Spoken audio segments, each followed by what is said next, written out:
So till now we have seen. Hello, हाँ बोला. sir. If I'm not wrong, maths 1 चं lecture आहे ना हे का तुम्ही कंटिन्यू करणार? नो. मॅडम ना लेक्चर आता सध्या सेकंड इयरला आहे, त्यामुळे टाइम टेबल मध्ये एक चेंज झालेला आहे. शनिवारी पहिली 2 लेक्चर जे आहेत ते मेकॅनिक्सचे असतील आणि शनिवारी शेवटचं लेक्चर जे अदरवाइज मेकॅनिक्स होतं तुमच्या टाइम टेबल मध्ये ते मॅथ्सचं असेल.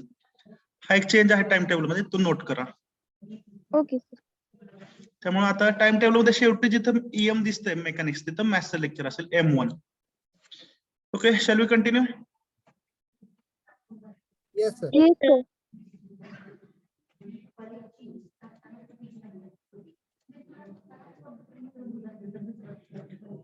So till now we have understood the basic definition of the subject, then that is mechanics. Okay, then we have understood its branches, statics and dynamics. Dynamics is further divided into, dynamics is further divided into Two types. कोणते Kinetics and Kinetics and kinematics. Okay, if we consider the forces and mass, which branch of dynamics we are studying? kinetics. Kinetics. And if we don't consider force and mass, which branch of dynamics we are studying? Kinematics. Statics means we are studying body at rest and of the forces on the body. In dynamics we are studying body in motion and effect of forces on the body. These are the basics. Okay,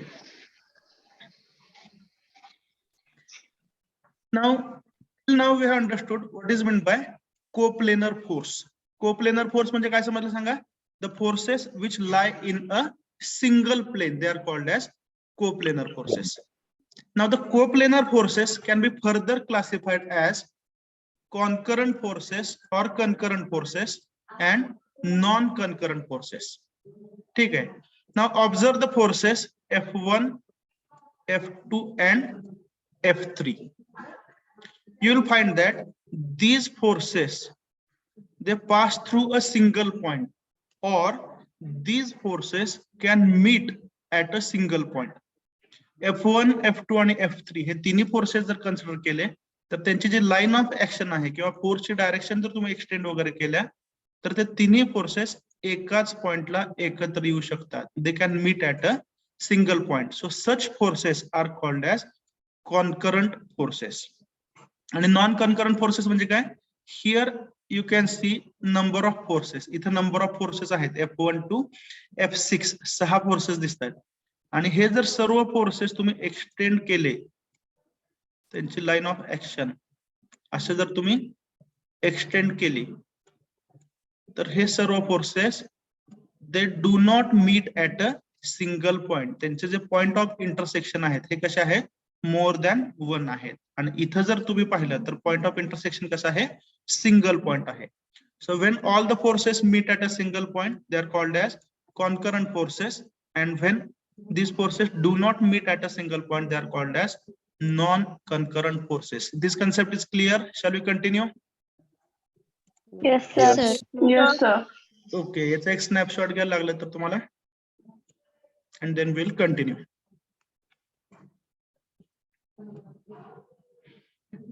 Then now we'll see some practical examples. Sir या चॅप्टरच्या note send करा. हो definitely. जसं जसं part तुम्हाला discuss होत जाईल तसं तुम्हाला नोट्स प्रोव्हाइड करतो. ह्या पीपीटी पण तुम्हाला शेअर करतो. Don't worry about the study material. Okay, study material तुम्हाला मिळेल टाइम टू टाइम सगळं. ठीक आहे. आता थोडस जर तुम्हाला डिटेल क्लासिफिकेशन पाहिजे असेल मेकॅनिकलचा, शॅल वी डिस्कस दॅट? तर बघा, मेकॅनिक्स मध्ये आपण काय शिकलोय? तर मेकॅनिक्स म्हणजे काय समजलं सांगा? ब्रांच ऑफ फिजिक्स, बरोबर ना? कशाशी डील करतात? Forces and their effect on the body. ही झाली मेकॅनिक्सची basic definition. Okay, okay. Just a minute हा, इथले कंट्रोल्स ऑपरेट होत नाहीत. So in mechanics we study forces and their effect on the body. This is mechanics, बरोबर आहे. आता मेकॅनिक्सचा स्टडी करताना तुम्ही सुरुवातीला सांगितलं की फोर्सचा इफेक्ट बॉडीवरती काय असू शकतो. ठीक आहे, तर फोर्सचा इफेक्ट असा असू शकतो की body can change it's dimension, म्हणजे बॉडीचं डिफॉर्मेशन होऊ शकतं. डायमेन्शन चेंज होतं म्हणजेच काय, deformation. So mechanics can deal with deformable bodies और mechanics can deal with rigid bodies. आता रिजिड बॉडी हा पार्ट तुम्हाला माहिती आहे. रिजिड बॉडी म्हणजे काय, so it is an ideal body whose dimensions do not change after application of the forces. Rigid body ही काय एक आयडियल बॉडी आहे ज्याच्यावरती तुम्ही किती जरी फोर्सेस अप्लाय केले तरी त्याचे डायमेन्शन्स चेंज होणार नाहीत किंवा ते डिफॉर्म होणार नाही. तर आपण जे स्टडी, हा अर्थातच आयडियल कन्सेप्ट आहे, बरोबर आहे का, कारण थोडं तरी डायमेन्शन चेंज होतात. पण जर निग्लिजिबल चेंज असेल डायमेन्शन मध्ये तर त्या बॉडीला आपण काय करतो, प्रॅक्टिकली रिजिड आहे असं कन्सिडर करतो. दिस इज आवर अझम्पशन. आणि आपण जे काय स्टडी करणार आहोत that will be mechanics of rigid bodies.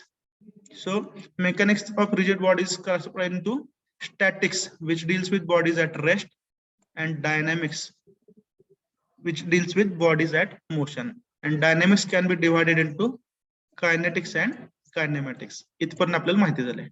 त्यानंतर मेकॅनिक्स ऑफ डिफॉर्मेबल बॉडीज पण असू शकतं जे आपल्या सिलेबस मध्ये नाही, आणि मेकॅनिक्स ऑफ फ्लुइड्स हे पण असतं.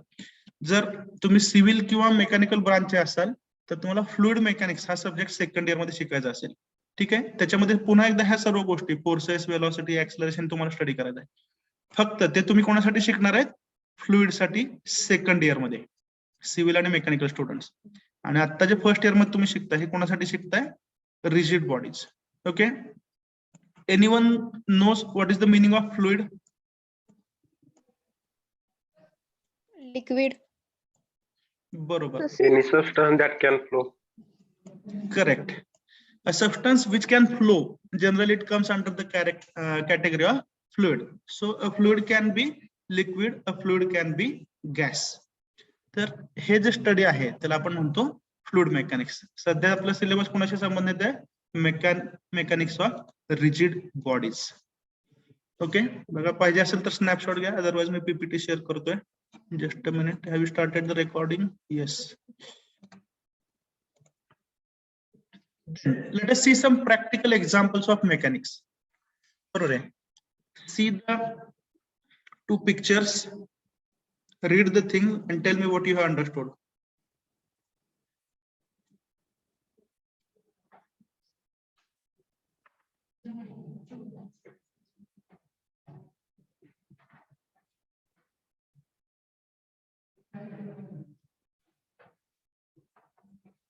Have you seen? तर इथं प्रॅक्टिकल एक्झाम्पल सांगायचा प्रयत्न केलेला आहे. ठीक आहे, एखादी बॉडी जर रेस्ट मध्ये असेल, फॉर एक्झाम्पल हा छोटासा ओव्हरब्रिज आहे, बरोबर आहे, तर याच्यामध्ये काय वेगवेगळे असे मेंबर्स आहेत किंवा कंपोनंट्स आहेत आणि याच्यावरती वेगवेगळे फोर्सेस ऍक्ट होतात. फॉर एक्झाम्पल काय, ह्या सर्व मेंबरचं सेल्फ वेट असेल, याच्यावर मूव्ह होणारे व्हेकल्स वगैरे असतील, किंवा याच्यावरती जो काय विंड वगैरे ब्लो होतो त्याच्यामुळे ऍक्ट होणारे फोर्सेस असतील, बरोबर का. पण एवढे सगळे फोर्सेस ऍक्ट होऊन सुद्धा ही बॉडी कशी आहे, at rest. He body move होत नाही, त्याला स्वतःची वेलॉसिटी किती आहे, 0 आहे. अशा प्रकारचा जर स्टडी असेल तर तो कशामध्ये येतो, स्टॅटिक्स मध्ये, मग सांगितलंय. आणि डायनॅमिक्स म्हणजे काय, फॉर एक्झाम्पल इंजिनचं उदाहरण घ्या. ठीक आहे, तर इंजिन मध्ये बरेचसे मुव्हेबल कॉम्पोनंट्स असतात जे तुम्ही बेसिक मेकॅनिकल मध्ये शिकणार आहात, आणि हे सर्व फोर्सेस इंजिन वरती ऍक्ट होत असतात. आणि त्यांचा जर स्टडी तुम्ही एखाद्या मुव्हिंग बॉडीचा अभ्यास केला तर तो कशामध्ये येतो, डायनॅमिक्स मध्ये.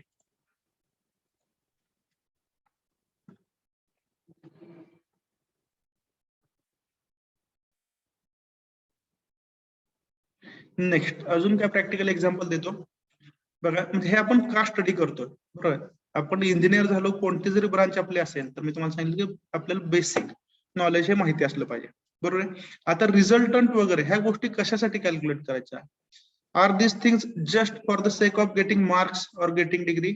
No. All this things which you learn in engineering, तुमची ब्रांच कुठली असू द्या, ज्या गोष्टी तुम्ही शिकतात, बरोबर आहे का, त्याचं काहीतरी प्रत्यक्ष लाईफ मध्ये लोकांना उपयोग होतो. प्रॉडक्ट्स तयार होतात, सर्व्हिसेस तयार होतात, आणि ज्या सेलेबल असतात. बरोबर का? आणि त्याच्यामुळे मग तुमचं ऑर्गनायझेशन असेल किंवा तुम्ही स्वतः असेल, तुम्हाला फायनान्शियल बेनिफिट्स मिळतात. बरोबर आहे? तर ह्या गोष्टी आपण त्यासाठी स्टडी करतो. Therefore we say that engineer is the creator of the world. बरोबर आहे का? एक गोष्ट बघा, तुम्हाला जर चालत असेल तर मी 1-2 मिनिटं थोडस ऍडिशनल माहिती सांगू शकतो. So what Yes, I sir. Was telling,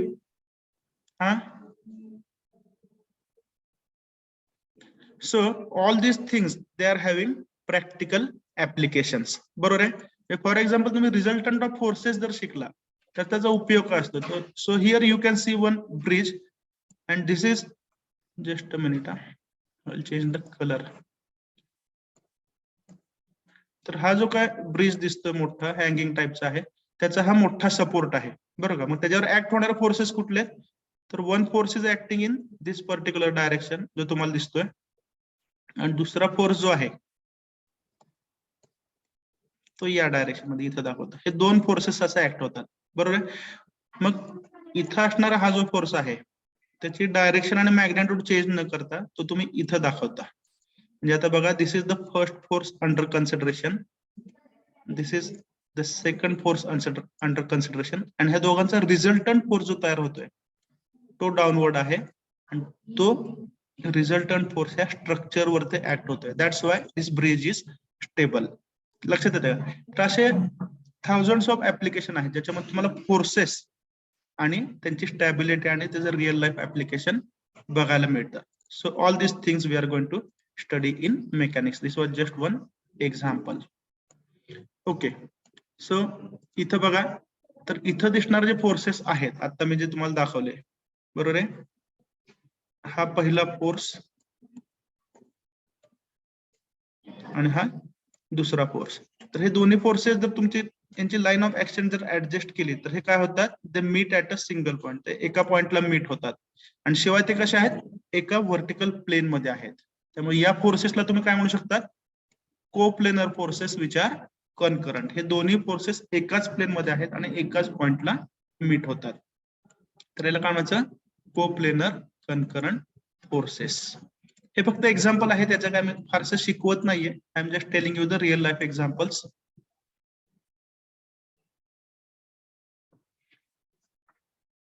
हा चॅप्टर शिकल्यानंतर आपल्याला we are expecting, what are the outcomes. तर हा चॅप्टर शिकल्यानंतर आपल्याला बेसिक कन्सेप्ट सगळे समजतील. बरोबर आहे का?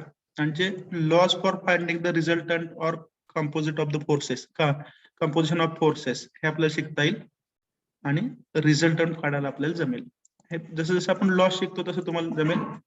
थोडक्यात, in short, what are the things in the syllabus you will understand and you can be in a position to do the calculations. हे आपल्याला अपेक्षित आहे at the end of this chapter.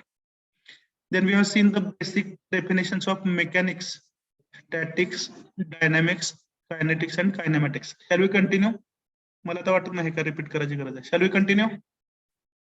Yes, sir. Yes, sir. Yes, sir. Okay.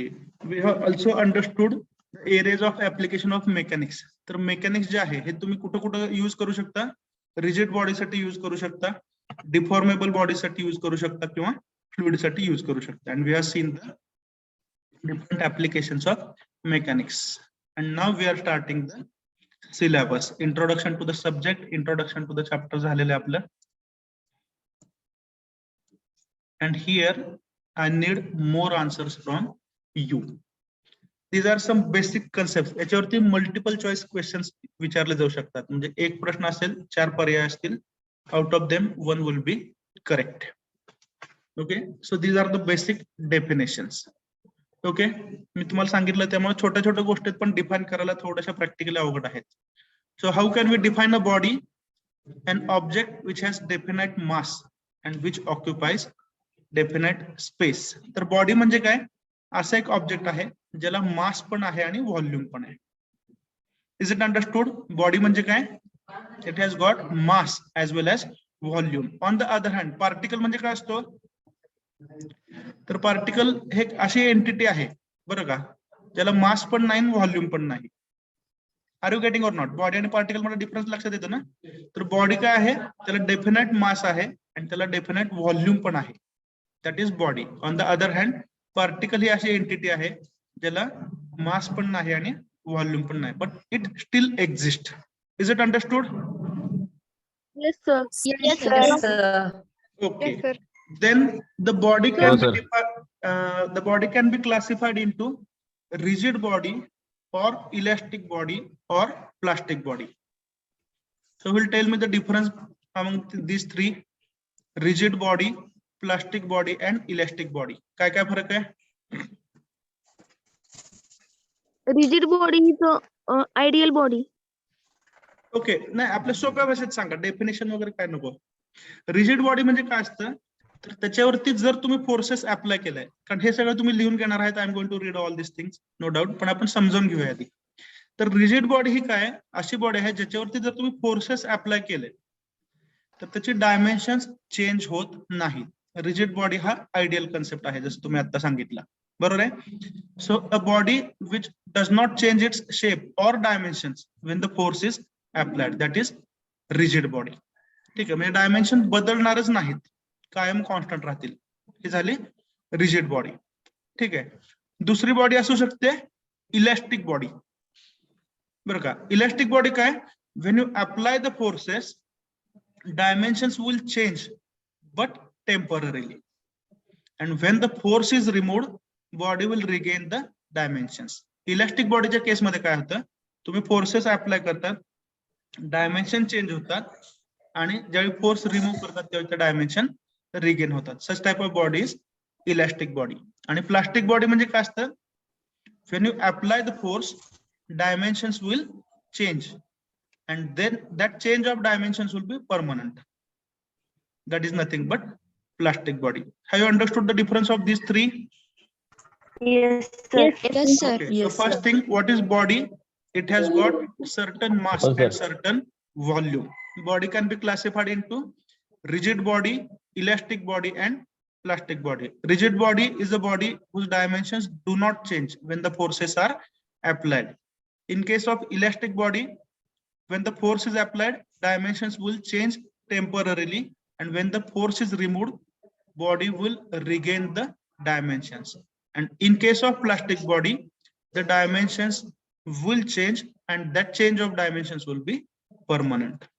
लिहून घेता एवढं definition 3. Yes, sir. Write down the 3 definitions.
In addition, you can take also the snapshots.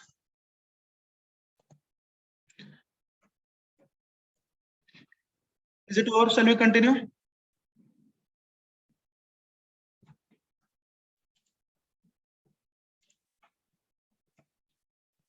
Okay, shall we continue? Yes, sir.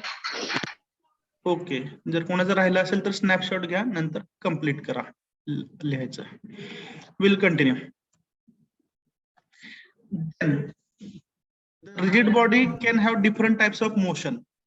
बरोबर आहे, हे पण तुम्हाला माहिती आहे. The motion of the body can be linear along a straight line which is called as translational motion.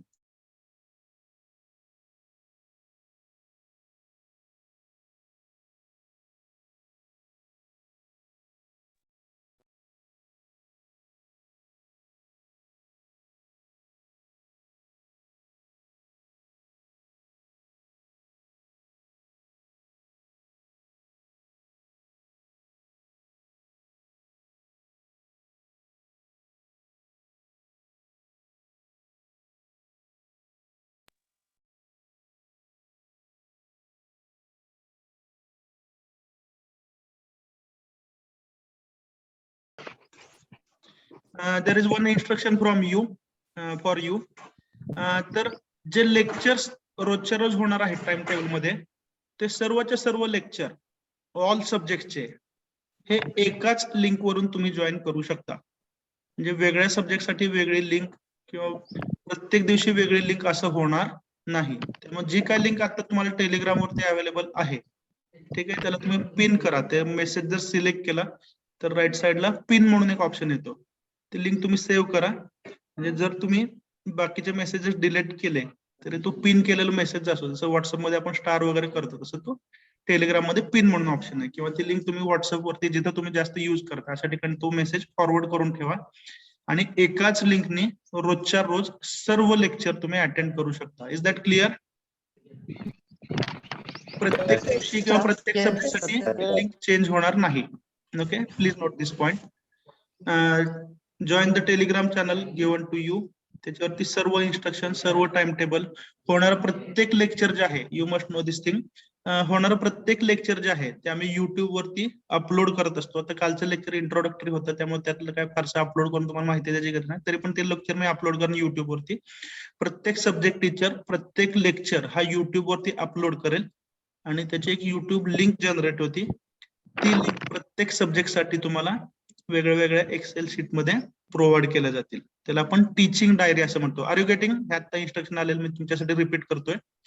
प्रत्येक लेक्चरची link जी आहे ही Excel मध्ये शेअर केली जाईल सब्जेक्ट वाईज रोजच्या रोज. म्हणजे समजा मेकॅनिकलचे at the end of semester समजा 80 लेक्चर झाली तर तुम्हाला माझ्याकडून 80 लिंक मिळणार युट्यूब व्हिडिओच्या, ज्याच्यामध्ये तुम्ही कुठल्याही लेक्चरला गेला तर ते लेक्चर तुम्ही परत रिपीट बघू शकता युट्यूब वरती.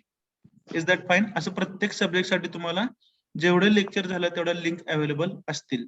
त्यामुळे please join the Telegram and follow all the instructions on Telegram. कसं असतं एखादी गोष्ट आपल्याला छोटीशी वाटते नंतर बघू वाटतं आणि नंतर एकदा जर ते साठत राहिलं तर मग नंतर तो जुना जो बॅकलॉग आहे तो कव्हर होत नाही. Are you getting? त्यामुळे ज्या इन्स्ट्रक्शन सांगितल्या जातात त्या टाइम टू टाइम फॉलो करा. That is my request and instruction to all of you. Shall we continue? Yes, sir. Yes, sir. Okay, so we were discussing about the motion of the body. The body can have different types of motion. Okay, it can have linear motion which is called as translational motion. It can have rotational motion. Rotational motion ही कशी असते? About one point असते. Or it can be combination of the two motions. So different types of motion can be possessed by a body. जास्त काय सांगायसारखं नाही. I will continue. Okay, आता body, rigid body, plastic body आणि कुठली body हो? Elastic body. Rigid body, elastic body and plastic body हे आपण बघितलंय. Next, what is mean by displacement? मला वाटतं हे तुम्ही रीड केलेलं बरं. मी वाचून दाखवणं काही योग्य नाही. मी फक्त तुम्हाला फरक विचारेल. डिस्प्लेसमेंट आणि व्हेलॉसिटी या दोन गोष्टी रीड करा.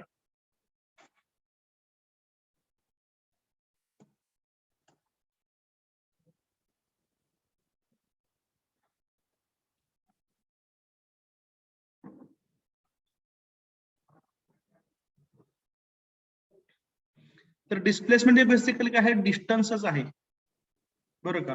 But it is specified by a direction. त्यामुळे displacement is it scalar or vector? Vector. Displacement is a vector. Vector quantity. आणि डिस्टन्स हे काय आहे? Scalar quantity. स्केलर आहे. आता बघा डिस्टन्स डिफाईन करायचं म्हटलं तर किती अवघड आहे. आपण डिस्टन्स डिफाईन करू शकत नाही. पण करायचंच म्हटलं तर कसं डिफाईन करता येईल? It is numerical description how far the object is located. किती अंतरावरती ऑब्जेक्ट आहे हे सांगणं म्हणजे काय झालं? डिस्टन्स. किंवा अजून सोपे डेफिनेशन म्हणजे काय? Length of specific path travelled between two points. दोन पॉइंट मध्ये एखादी बॉडी जर मूव्ह होत असेल तर या पाथची जी लेंथ आहे त्यालाच आपण काय म्हणतो? डिस्टन्स. तर ज्यावेळी तुम्ही डिस्टन्स सांगता त्यावेळी डायरेक्शन सांगणं कंपल्सरी नाही. पण ज्यावेळी तुम्ही डिस्प्लेसमेंट सांगता त्यावेळी तुम्हाला काय सांगावं लागेल? Direction. So distance is a scalar quantity and displacement is a vector quantity. Okay, तसंच अजून डिफरन्स स्पीड आणि व्हेलॉसिटी मध्ये. Yes or no? So out of speed and velocity which is scalar and which is vector? Velocity is Velocity vector. Velocity is a Scalar. Velocity is a vector. Vector. Correct. And speed is scalar. Scalar. बरोबर आहे? And I believe that you are knowing the difference between scalar and vector. तर scalar ही कशी असते quantity, तर त्याचं फक्त तुम्ही magnitude सांगितलं तरी चालू शकतं. बरोबर आहे? For example temperature. बरोबर का? टेम्परेचर जर तुम्ही सांगितलं तर त्याची काय डायरेक्शन सांगायची गरज नाही. I am just giving you the simple example. बरोबर आहे का? पण तुम्हाला व्हेलॉसिटी सांगायची असेल तर तुम्हाला त्याचं मॅग्निट्यूड पण सांगितलं असेल पाहिजे, म्हणजे किती मीटर पर सेकंद आहे आणि ती बॉडी कोणत्या डायरेक्शनला मूव्ह होते. Okay, so that is velocity vector. So velocity is rate of change of displacement. हे काय मी सांगायची गरज नाही. युनिट काय असेल त्याचं? Metre per second. आणि ऍक्सेलरेशन म्हणजे काय?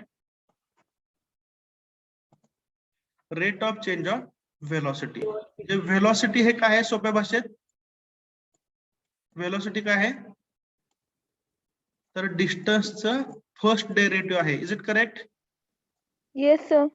Change in displacement with respect to time. आणि ऍक्सेलरेशन हे काय आहे?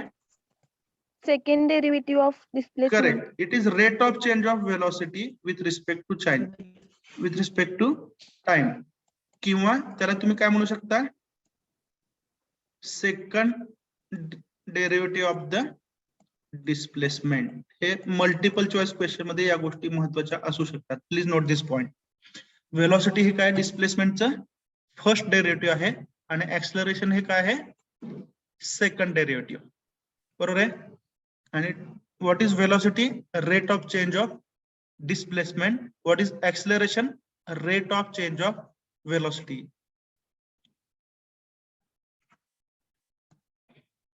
नोट करून घेता 2 मिनिटात? Yes, sir. Yes, sir. Okay. Repeat. PDF पाठवा. हो 100% पाठवतो, डोंट वरी. पण ऍट द मोमेंट ज्या गोष्टी आपण नोट करतो ना ते लिहिले की आपल्याला परफेक्शन येत जातं. सर्व नोट्स, सर्व स्टडी मटेरियल शेअर होईल, don't worry.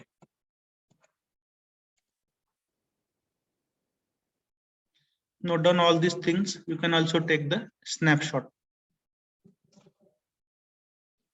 1 minute.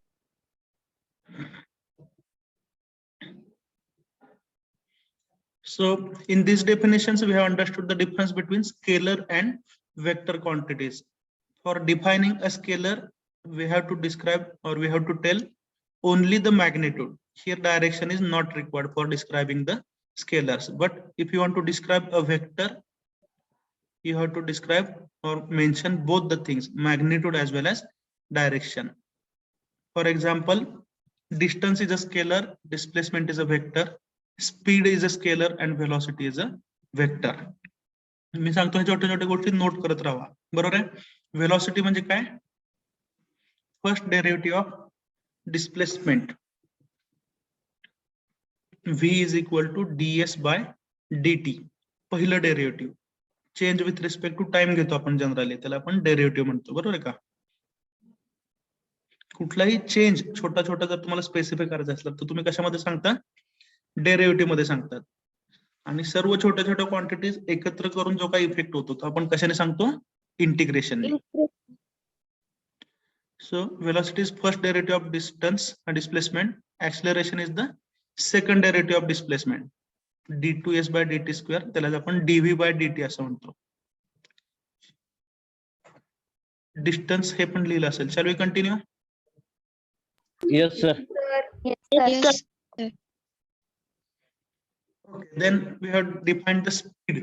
Okay, then the next basic definition we need to revise is momentum. Okay, so the mathematical definition is of the momentum is mass into velocity. बरोबर. Now why the momentum is important? Momentum चा study आपल्याला काय सांगतो सांगा?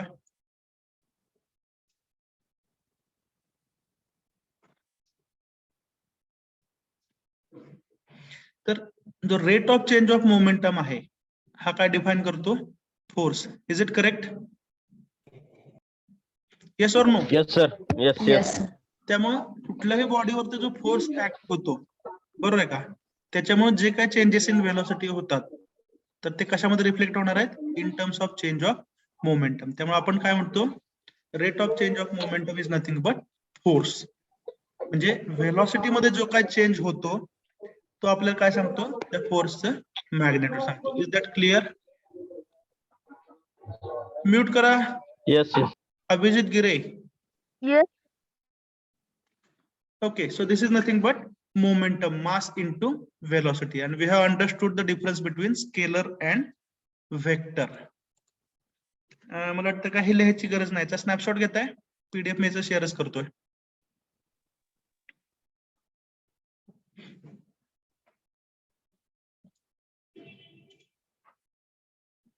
Shall we continue? Yes, sir. Yes, sir. Then we have understood the force before some time. How we have defined the force? Can you tell? Force कसा define करता येईल? So it is an external Mass into agency which changes or tries to change the state of a body. एखाद्या बॉडीची condition किंवा state जो बदलतो किंवा बदलायचा प्रयत्न करतो त्याला आपण काय म्हणतो force. So force is an external agency which tries to change the state of the body. Means from rest to motion or from motion to rest. बरोबर आहे. आता फोर्स आपल्याला समजलंय की फोर्स ही व्हेक्टर क्वांटिटी आहे. बरोबर आहे. तर फोर्सची टेक्निकल डेफिनेशन काय सांगितली? Can you repeat? It is an external Agency सर्वांनी बोला please. It is an external agency which which Which can changes or tries to change the state of a body. बरोबर आहे. Rest to motion or motion to rest. Force is a vector quantity. आणि mathematical definition काय force ची? F is equals to ma. Correct. It is the product of Mass into mass and acceleration. Mass and This is mathematical definition. बरोबर आहे. आता force जर तुम्हाला define करायचा असेल तर कोणत्या कोणत्या गोष्टी लागतात तुम्हाला?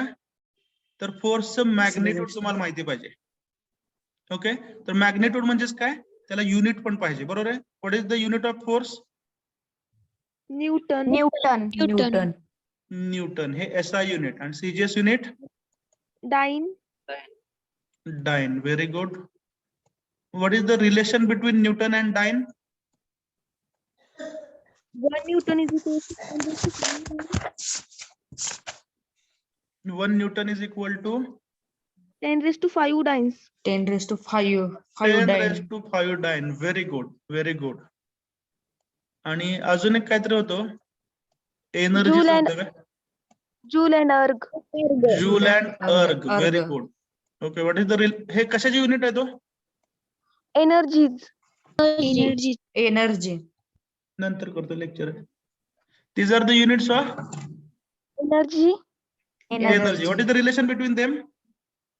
1 joule is equals to 10 1 raised joule is equal to 10 raised to 7 erg.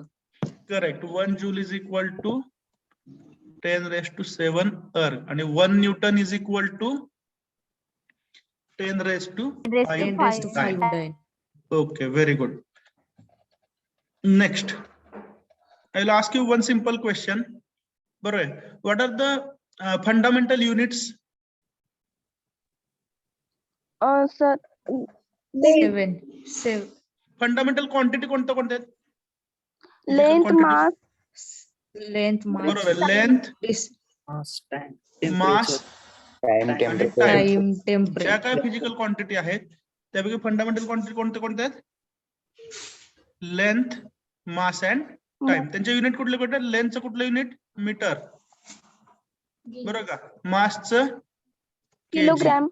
आणि टाइमचं सेकंद. बरोबर. Now my question is Newton हे जे युनिट आहे फोर्स आहे. बरोबर आहे का? Yes. हे जर तुम्हाला मीटर, केजी आणि सेकंद मध्ये एक्सप्रेस करायचं असेल तर ते कसं येईल? meter per second square. No. Kilogram meter per second square. Correct. It will be kg meter per second square. बरोबर का? म्हणजे काय, तुम्ही फोर्सचं युनिट हे फंडामेंटल युनिट मध्ये पण स्प्लिट करू शकता, एक्सप्रेस करू शकता. त्यासाठी तुम्ही काय वापरणार आहे? बेसिक डेफिनेशन वापरणार आहे. बेसिक डेफिनेशन काय हो? Mass into Mass acceleration. मासचं युनिट काय आहे? केजी. आणि ऍक्सेलरेशनचं काय? Metre per second square. So these are the basic things we need to understand. Good to see that you are having good basic knowledge. Keep it up. तर कोणताही फोर्सचं complete description जर तुम्हाला पाहिजे असेल तर त्याचं मॅग्नेट्यूड सांगावं लागेल, ज्याच्यामध्ये युनिट इन्क्लूड होतं. बरोबर आहे का? इन ऍडिशन व्हेक्टर असल्यामुळे तुम्हाला त्याची डायरेक्शन सांगावं लागेल, त्याचा पॉइंट ऑफ ऍप्लिकेशन सांगावं लागेल. आणि अजून एक गोष्ट तुम्हाला सांगावी लागते, that is line of action. बघा, म्हणजे आपण जे पूर्वी नुसतं मॅग्नेट्यूड आणि डायरेक्शन म्हणत होतो, बरोबर का? फोर्स व्हेक्टर आणि त्याला दोनच गोष्टी लागतात, तर असं नाही. फोर्सच्या कम्प्लीट डिस्क्रिप्शन साठी तुम्हाला लागतात 4 गोष्टी. विचारते, फॉर एक्झाम्पल ही एक रिजिड बॉडी आहे आणि याच्यावरती एक फोर्स ऍक्ट होतोय, बरोबर आहे? मग तुमचा पहिला प्रश्न असेल, फोर्स ऍक्ट होतो त्याचं मॅग्नेट्यूड किती आहे? Suppose the answer is 10 kilonewton. ठीक आहे. नेक्स्ट पुढचा प्रश्न असेल, त्याची डायरेक्शन काय आहे? समजा मी तुम्हाला डायरेक्शन सांगितली टुवर्ड्स नॉर्थ, डायरेक्शन मिळाली, बरोबर आहे. नंतर समजा तुम्ही विचारलं लाईन ऑफ ऍक्शन कुठली आहे, म्हणजे नॉर्थ डायरेक्शनला जर तुम्ही गेला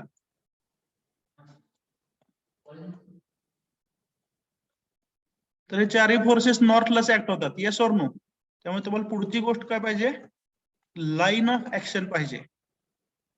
तर बाबा तो या दिशेला काम करतोय, बरोबर का? आणि तुम्हाला चौथी गोष्ट लागते पॉइंट ऑफ ऍप्लिकेशन. तो कोणत्या ठिकाणी एक्झॅक्टली त्याचा इफेक्ट जनरेट करतो, that is point of application. Is that clear? So note this point. फोर्सचं कम्प्लीट डिस्क्रिप्शन जर पाहिजे असेल तर काय काय लागेल तुम्हाला? Magnitude, direction, line of action and point of application. All these things are required for complete description of a force.